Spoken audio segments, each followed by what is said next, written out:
तो वेद जो होता है, हमारा वेदों की रचना जो भी हुई है वो 1500 बीसी से लेकर के 600 बीसी के रूप में है।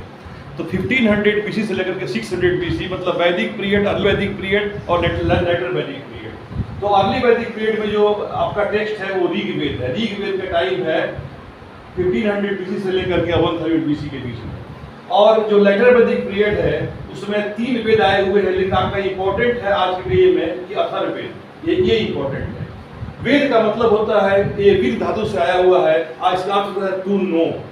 अब ऋग्वेद का ही एक जो उपवेद है यह आयुर्वेद है। ऋग्वेद का उपवेद, इसको याद रखिए, ऋग्वेद का जो उपवेद है वो आयुर्वेद है। और अथर्ववेद में हमारे पैर से लेकर के और माथे तक सारे बीमारियों की जानकारी अथर्ववेद में दी हुई है, उस समय के अनुसार, उस समय के कंटेक्स्ट में। अब जो हमारा जो 600 बीसी में, जो 600 बीसी में जो मगध का इंपीरियल पावर जो आगे बढ़ रहा है, उसमें जो फेमस किंग है हायंग डायनेस्टी का, उसका नाम है बिंबिसार। और बिंबिसार का ही बेटा है अजातशत्रु। और वही टाइम है गौतम बुद्धा का टाइम है। उसी समय चरक जीवक नाम का एक वैद्य का जन्म होता है। जीवक, जो जीवक हैं, उस समय मगध सम्राट के पास एक नर्तकी थी, उसका नाम था सालावती। सालावती आम्रपाली की तरह ही एक फेमस नर्तकी थी और उसकी भी काफ़ी चर्चा थी। और आम्रपाली के ही पुत्र जीवक हुए, आम्रपाली के ही पुत्र जीवक हुए, जो कि बहुत बड़े वैद्य थे उस समय।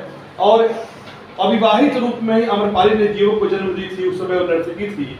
और इन्होंने आगे चल करके अपने टाइम में जो काउंसिल ऑफ मिनिस्टर्स में भी थे, ऐसा मतलब बौद्ध त्रिपिटक में दिग्ध निकाय में चर्चा आती है कि बिंबिसार के वो मंत्रियों में वो थे वो, और एक बहुत बड़े वो राजवैद्य हुए जीवक। और जीवक बहुत बड़े फिजिशियन थे। और जीवक अपने कंटेम्प्रेरी कई राजाओं के अवंतिक शासक थे जो चंद्र प्रद्योत, उनका भी इलाज करने के उनको पीलिया जॉन्डिस हो गया था। और बुद्धा को भी, क्योंकि जाड़े में बुद्धा जब स्नान करते थे तो उनको भी कमर में दर्द हो गया था, तो ये बुद्धा का भी इलाज किए थे।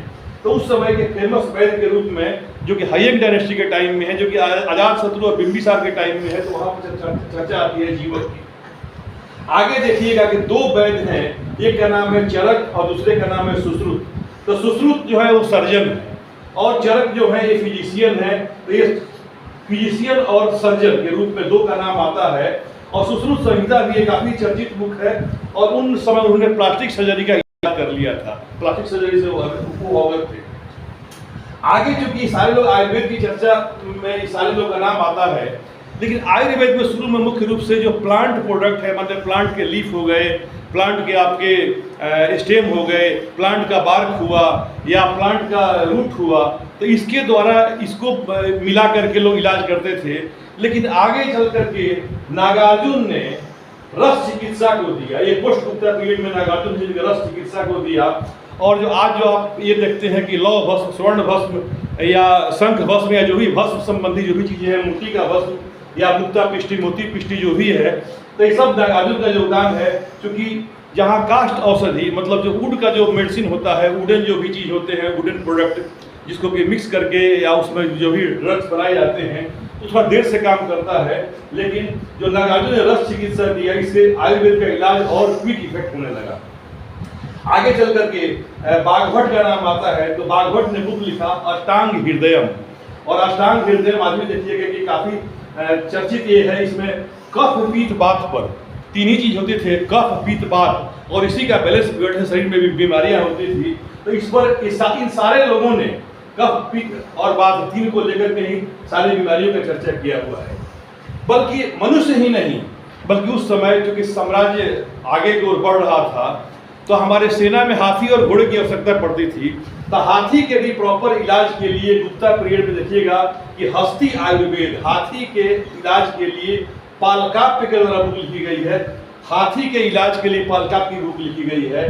और है आयुर्वेद, इसके राइटर है सालिहोत्र है, सालिहोत्र है आयुर्वेद। पिछली बार वीडियो में क्वेश्चन पूछा भी है कि है आयुर्वेद सालिहोत्र का, तो है आयुर्वेद सालिहोत्र का हो गया, हस्ती आयुर्वेद पालकाप्य का हो गया, आपको ऋग्वेद का उपवेद हो गया, आपको ये ऋग्वेद का उपवेद हो गया, आयुर्वेद हो गया। और अथर्ववेद में सारे बीमारियों के बारे में चर्चा है और उसके ज्ञान के बारे में चर्चा है।